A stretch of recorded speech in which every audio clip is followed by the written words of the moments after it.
வணக்கம் நண்பர்களே. வில்லியன் என்ற நபர் ரயில் பயணத்தின் போது அவர் வாழ்க்கையில் நடந்த மறக்க முடியாத ஒரு சம்பவத்தை ஃபேஸ்புக்கில் ஷேர் பண்ணியிருக்காரு. இந்த ஃபேஸ்புக் போஸ்ட் தான் இப்போ பயங்கரமாக ட்ரெண்ட் ஆகிட்டு இருக்கு. அதை பற்றி தான் நாம இந்த வீடியோவில் பார்க்க போகிறோம். ரயில் அரை மணி நேரம் தாமதம். எந்த ரயில் சரியான நேரத்திற்கு வருகிறது? ரயில் நிலையத்தில் அன்று கூட்டம் சற்று அதிகமாகவே இருந்தது. சென்ற வெள்ளிக்கிழமை விடுமுறை என்பதால் இந்த ஞாயிற்றுக்கிழமை அதிக கூட்டம். காட்பாடியிலிருந்து பெங்களூரு செல்ல எப்படியும் 4 மணி நேரம் பிடிக்கும். எப்படி நேரத்தை செலவு செய்வது? புதிதாய் வாங்கிய புத்தகம் இரண்டையுமே வீட்டிலேயே விட்டுவிட்டேன். புத்தக கடை எதிர் பிளாட்பாரத்தில் தான் இருந்தது. அங்கு சென்று வாங்குவதற்கு எனக்கு சோம்பேறிதான். டங் டங் பயணிகள் கவனத்திற்கு. சென்னையிலிருந்து பங்காருப்பேட்டை வழியாக பெங்களூரு செல்லும் லால்பாக் எக்ஸ்பிரஸ் இன்னும் சற்று நேரத்தில் 1வது பிளாட்பாரத்தில் வந்து சேரும். என்னுடைய சிறு வயதில் எப்படி இந்த அக்கா வார்த்தை தவறாமல் ஒரு தவறு இல்லாமல் அறிவிக்கிறாங்க என்று அதிசயத்ததும் உண்டு. வண்டியும் வந்தது. என் இருக்கையை தேடி பிடித்து உட்கார்வதற்குள் பெரும் சிரமமாகிவிட்டது.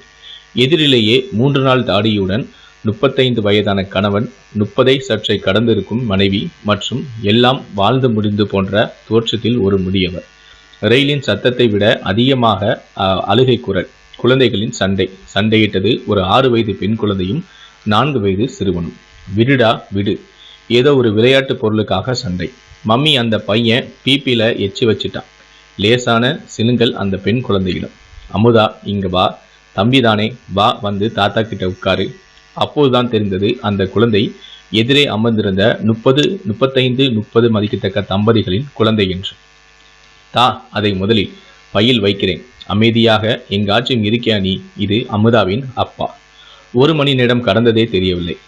பயணம் முழுவதும் அமுதாவின் அட்டகாசங்களை மட்டுமே நோட்டமிட்டபடி நான். மடிக்கு மடி தாவினாள். தாத்தாவிடம் கொஞ்சினாள். அம்மாவிடம் அடாவடித்தாள். அந்த சிறுவனிடம் உன் பேச்சு டூ என்றால். அப்பாவிடம் அடக்கமாக சில நிமிடங்கள். என் மடிக்கும் வந்து சேர்ந்தாள். பாப்பா பேரு என்ன? பாப்பாவா? யாரு பாப்பா? I am big girl. ஓ, அப்படிங்களா மேடம், சொல்லுங்க, உங்க பேரு என்ன? அமுதா. உங்க பேரு என்ன? மழலை தமிழில் கேட்டாள். தமிழே அழகு, அதுவும் மழலை தமிழ் அழகோ அழகு. என் பேர் வில்லியன் என்றேன். Good name. Hello William, how you do என்று என் கையை குலுக்கினார். அடடா, எனக்கு இது தோணாமல் போச்சே. பக்கத்தில் கடன் வாங்கிய வார இதழை மூடி வைத்துவிட்டு அடுத்த 1 மணி நேரம் என்னை படாத பாடு படுத்தி விட்டார். கேள்வி மேல் கேள்வி. நீங்க எங்க வேலை செய்றீங்க? என்ன கேம்ஸ் விளையாடுவீங்க? ஏன் இவ்வளவு குண்டா இருக்கீங்க? எந்த ஸ்கூல்ல படிச்சீங்க? சலிக்காம பதிலும் தந்தேன். ஒரு கட்டத்தில் அவள் கேள்விகளிலிருந்து தப்பிக்க அவளிடம் சின்ன விளையாட்டும் விளையாடினேன். அமுதா, இது என்ன? இது கூட எனக்கு தெரியாதா? சர்க்கிள். சரி, இந்த வட்டம் மாதிரி என்னென்ன பொருட்கள் உனக்கு தெரியும் சொல்லு பார்ப்போம். இட்லி, தோசை, அம்மா வளையல், நிலா, சன், பாட்டி பொட்டு, காயின், என் டாலர். எக்ஸ்பிரஸ் வேகத்தில் ஆரம்பித்தவள் கூட்ஸ் வண்டி போல சொல்லிக்கொண்டே போனாள். அதன் பின்பு பாட்டு ஒன்றை சொல்லி தந்தேன். அவளும் ஆடிக்கொண்டே பாடி என்னையும் ஆட வைத்தாள். பேசி பேசி என் சக்தியே குறைந்து விட்டது. ரயில்வே கேண்டீனிலிருந்து பஜ்ஜி போண்டாவும் வந்தது. ஒரு பிளேட் கொடுங்கன்னு சொன்னேன். 3 போண்டா 16 ரூபாய். ஒன்றை எடுத்து அமுதாவிடம் கொடுத்தேன். அவள் அம்மாவை பார்த்து சாப்பிடட்டுமா என்று கேட்பாளனை எதிர்பார்த்தேன். எதிர்பாராத பதில். அங்கிள், இது பேட் ஆயில செய்திருப்பாங்க. ஸ்டொமக் ப்ராப்ளம் தான் வரும். நீங்க இப்பவே குண்டா இருக்கீங்க. இன்னும் சாப்பிட்டா அவ்வளவுதான். சுளிர் என்று மண்டை மீது அடித்தது போல இருந்தது. கேண்டீன் சர்வர் வேகமாக அந்த இடத்திலிருந்து நடையை கட்டினார். மிகவும் நெடலாகிவிட்டது. வாயில் வைத்ததை மட்டும் உண்டுவிட்டு மீதி இருந்த 2 போண்டாவை அந்த வழியாக யாசகம் விட்டு வந்த ஒரு வயதான பாட்டியிடம் கொடுத்தேன்.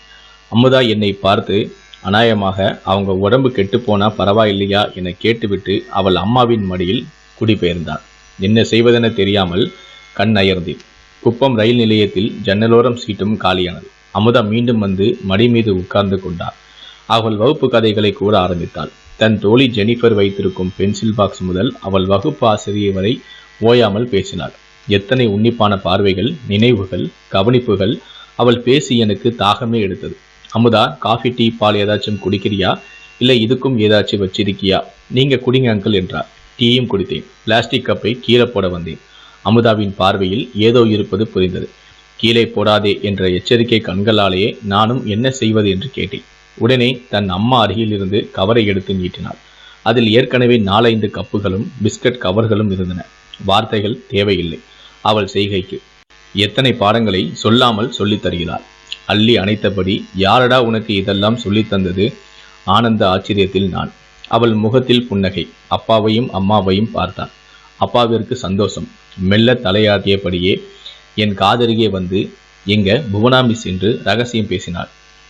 இதன் நடுவே காட்பாடி அருகே ஒரு சிறுவனிடம் சண்டையிட்டாலே அந்த குடும்பம் அந்த ரயில் நிலையத்தில் இறங்கியது.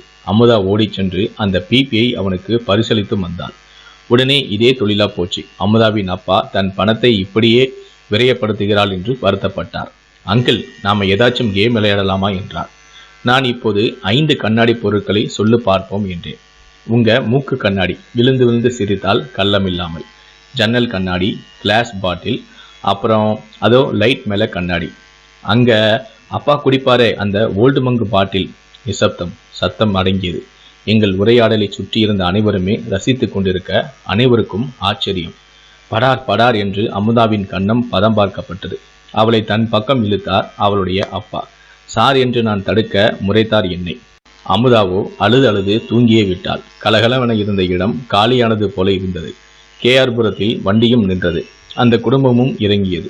இன்னமும் அம்மா தோள் மீது தூங்கியபடியே அமுதா 10 அடி நடந்த பின்னர் மெல்ல கண்களை திறந்தவள் மெல்லிய சிரிப்பை என் மீது வீசிவிட்டு மீண்டும் படுத்து கொண்டாள். அந்த குட்டி தோழியை இனி எப்போது காண்பேனோ என்ற ஏக்கம்தான் மனதை நிறைத்தது. இந்த வீடியோவை பற்றி, அதாவது இந்த வீடியோவில் இருக்கக்கூடிய அந்த அமுதாவை பற்றி உங்களுடைய கருத்துக்கள் என்ன அப்படிங்கிறத நீங்கள் பார்த்துட்டு இருக்க வீடியோ கூடிய கமெண்ட் செக்ஷனில் மறக்காமல் பதிவு பண்ணுங்கள். மேலும் இது போல பல வீடியோக்கள் பார்க்கணும்னு வச்சிங்கன்னா மறக்காமல் இந்த சேனலை சப்ஸ்கிரைப் பண்ணுங்கள். இந்த குட்டி தோழி உங்களுக்கும் பிடிச்சிருந்துச்சுன்னா இந்த வீடியோக்கு லைக் கொடுங்க. என்னோட சேனல் பிடித்திருந்தா சப்ஸ்கிரைப் பண்ணுங்கள். ஃபேஸ்புக் பேஜ் பிடித்திருந்தா இந்த பேஜை லைக் பண்ணுங்கள். மறக்காமல் ஃபாலோ பட்டனை கிளிக் பண்ணும்போது ஃபர்ஸ்ட் ஆப்ஷனையும் மறக்காமல் கிளிக் பண்ணிடுங்க. அப்போ தான் நம்ம சேனலில் வீடியோ போட்ட உடனே உங்களுக்கு ஒரு நோட்டிஃபிகேஷன் மெசேஜ் உடனுக்குடனே வரும். நன்றி, வணக்கம்.